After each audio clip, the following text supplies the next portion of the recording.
FIFA বিশ্বকাপে রূপকথার গল্প লিখে শেষ ১৬র লড়াইয়ে জায়গা করে নিয়েছে আফ্রিকার দ্বীপরাষ্ট্র কেপ ভার্দে। অভিষেক আসরেই নকআউটের মঞ্চে পা রেখেছে ব্লু শার্করা। কোয়ার্টার ফাইনালে ওঠার লড়াইয়ে বর্তমান বিশ্ব চ্যাম্পিয়ন লিওনেল মেসির আর্জেন্টিনার মুখোমুখি হচ্ছে তারা।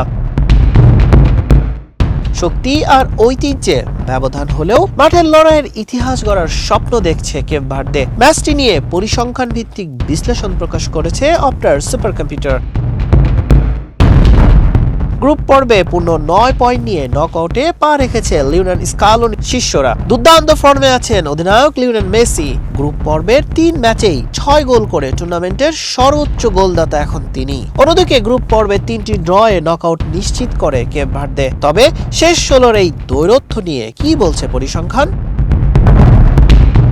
বিখ্যাত ক্রীড়া পরিসংখ্যান প্রতিষ্ঠান অপটার সুপার কম্পিউটার এই ম্যাচকে নিয়ে জানিয়েছে, নির্ধারিত ৯০ মিনিটে আলবিসেলেস্তেদের জয়ের সম্ভাবনা ৮১%, কেপ ভার্দের জয়ের সম্ভাবনা মাত্র ৬.৮%, আর ম্যাচটি নির্ধারিত সময়ে ড্র হতে পারে ১২.৩%।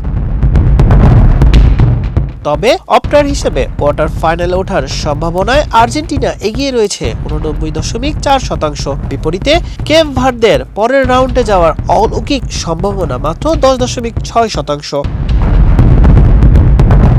আগামীকাল শনিবার বাংলাদেশ সময় ভোর ৪টায় ফ্লোরিডার মিয়ামি স্টেডিয়ামে শুরু হবে এই রোমাঞ্চকর লড়াই। হাসান শাহরিয়ার, মানব কণ্ঠ।